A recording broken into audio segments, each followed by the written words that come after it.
Hey folks, welcome to eCommerce 360. Today we have Craig Fuller. Craig Fuller is the CEO and the founder of Freightwaves, a company that provides data and editorial content focused on economic and innovative technology drivers for the freight transportation ecosystem. Hey Craig, welcome to the show. Yeah, great to be here. That's great. So let's get started, Greg. From inception to now, tell us the growth story of Freightwaves. How did it all begin? And we know it's all heading in a big way, but where did it all begin? Yeah, so I've been around freight my whole life. My father Mhm. started one of the largest trucking companies in the United States, and it was a bootstrap startup in 1985. So I got to see my dad build a business in trucking, and I learned the ropes from him. And really, Freightwaves started in 2016 to bring really information, context to a market that was very fragmented and opaque. I think before we came along, there wasn't really a lot of real-time news or context that people had on what's happening in the freight market. And our goal is to do a CNB style or Bloomberg style information for folks that are in the movement of goods. Absolutely. So you've been doing extremely well, extraordinary well. Any tips? Where did it kick off? Like, was there like a plateau and then a sudden hike and then you were all growth? Was there any twists and turns in that narrative that you have from 2016?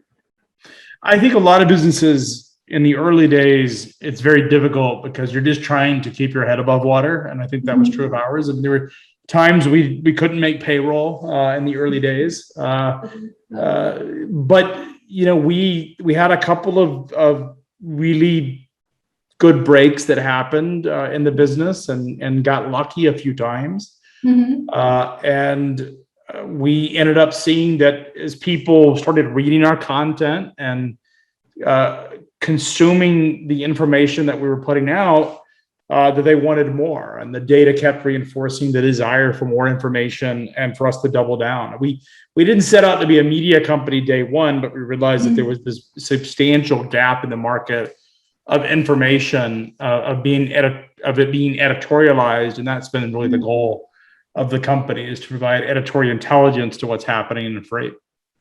That's amazing. So, just a stat that I came across was that 40% of global economy is tied to logistics dependent industries. And given that post COVID, there has been a surge in e commerce companies, which means that a lot more companies are going to be depending on logistics. What do you think is important for e-commerce as far as logistics is concerned? How important is it for e-commerce? Well, I think, in the old days, if you think back to 30 years ago or 20, if you sort of look at the migration of e-commerce, and it's effectively a 30-year-old industry. If you think about the very earliest days of e-commerce, was you had to get on the web. That was the first thing you had to do. Then the next big challenge was, how do you accept payment? And so companies emerged to solve payment issues. And that's still being, we're seeing how hot some of these fintech companies have become just in the past year. But the payment evolution has been going on for really since the days of the start of the internet. And then it was UX and UI was the really sexy term. Everybody trying to figure out, how do you provide a better user experience and a better user interface. Mobile came about as well as sort of an evolution of that.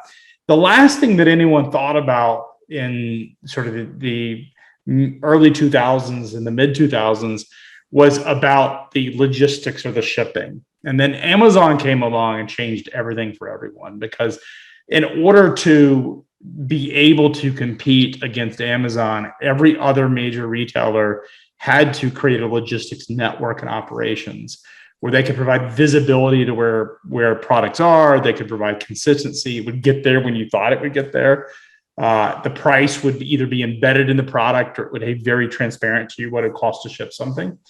And that's where we're at today. Is we're really in the mid 2000s. If you sort of compare it, I look at fintech and freight tech as being very similar industries in terms of size. Logistics is 8.5% of GDP. Financial services is about 7.5% of GDP. So they're effectively the same size. But fintech has an advantage that people have been evolving and investing in financial technology services related to e-commerce for 10 to 20 years before they ever thought about freight. And so in the last decade, we've seen this really big investment in getting products to consumers fast and dependable, giving consumers consistency and transparency where products are. And that's what's taking place right now. So glad that you mentioned transparency and consistency, right? So there has been the trend, which has been 2 day and then same day and then 1 hour. So why do you think it's all going to stop? The number of days to deliver a package. When you think it's what is going to be the norm, and how fast are the rest of the e-commerce businesses going to catch up with Amazon and Walmart? Yeah, I don't know if the word fortunate or unfortunate depends on your perspective. The reality is that much like the speed of the internet, if you go back to, when the internet was first born and you sort of looked at a website and you uploaded a website that had a picture, it could take 30 minutes. It would sort of paint your screen. And then we saw faster websites, we saw faster broadband access. Things started to happen faster. But if you went back in the old days, you went back 20 years ago and you took a 10 megabit per second connection, that would seem extremely fast to someone in 1995. It would be lightning fast. They wouldn't even be able to conceptualize what a gig could do. I remember the first time I streamed a live broadcast on the internet, was watching a football game that was done. And it was amazing to me just how crystal clear the connection was. And it was sort of revolutionary. I think logistics is much like that, in the sense that companies, whether it's Amazon or Shopify or Target, are investing billions of dollars and trying to make products get to consumers faster.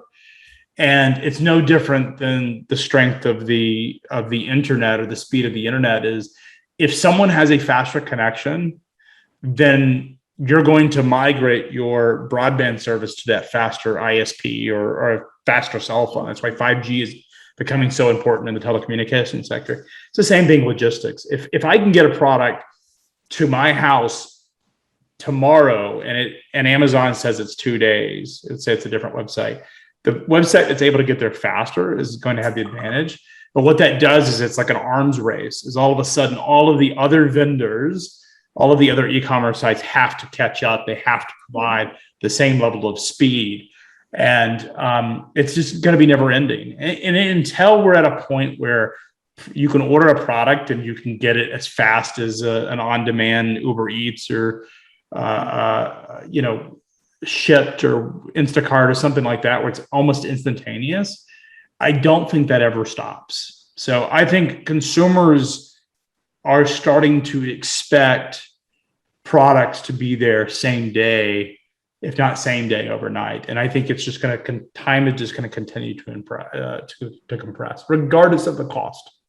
Absolutely. And there is one other trend that we are seeing, at least in e-commerce, I'm sure it's across businesses, is sustainability and carbon emission-free deliveries. How important are these two for logistics as far as trucking is concerned or freight delivery is concerned? Well, I think in terms of what's happening is there's a couple of sort of different threads that are taking place. One is consumers are demanding things faster, and companies are making significant investments to get consumers to respond to consumer demand. In a post-COVID world, a post-quarantine world, we've now, as consumers, been able to live our lives and not give up a lot of the luxuries of sort of modern society. So we're able to get groceries, we're able to get food. So consumers are sort of have seen the light on what they demand. And at the same time, you have founders and entrepreneurs and venture capitalists that are making significant investments and trying to think about how they can disrupt the current state of affairs. And so what they're saying is, I can develop an e-commerce site that is able to compete against Amazon if I focus on these particular very nuanced items. Maybe they're customized. Amazon isn't very good at customization. So Amazon is a system that has scale, and if you're ordering high quantities, it's hard to compete, right? Yeah. But they're not good if you want to customize anything. And so you see a lot of companies say, I don't think I can compete at the level of a large major e-commerce system with a sophisticated logistics network, but what I can do is provide something that they can't or won't do, which is rapid customization. So you have investments taking place at a time when consumers are demanding, and so it's throwing all of this, it's thrusting everything forward. But that's never going to end. That's interesting. So as far as metrics are concerned, right? What do you think that some of the key metrics that logistic managers or CEO of e-commerce businesses should be worried about for supply chain as well as logistics? Well, I think, I think the thing that people are looking for is a couple of things. One is, companies want to know or consumers want to know what's going to cost. And so everybody's trying to build up reliable pricing models. It's difficult. It's easy when you're talking parcel, because the parcel companies don't change pricing really that quickly. It's difficult when you're talking about big bulky items that may have to go by truck or perhaps on ocean or air. And so pricing models are important. Getting transparency in pricing, consistency in pricing, dependability is important. Consistency of knowing when it's going to arrive. I think consumers if they're going to buy something at the time of purchase, they want to know when something's going to arrive and what it's going to cost. And so that's where a lot of the investment is going in from an experiential standpoint. And then the last piece is providing visibility on where it's at in that cycle. So we can track everything from packages to pizza, how our pizza is being made. And that, even over, you think about the experience of ordering an on-demand car service, it's sort of revolutionary in the last decade, is being able to see where, the old days getting a taxi, you had to call and it may show up, it may not show up. It's pretty revolutionary to think about the fact that you can order a car with an app and it show up and you can track it.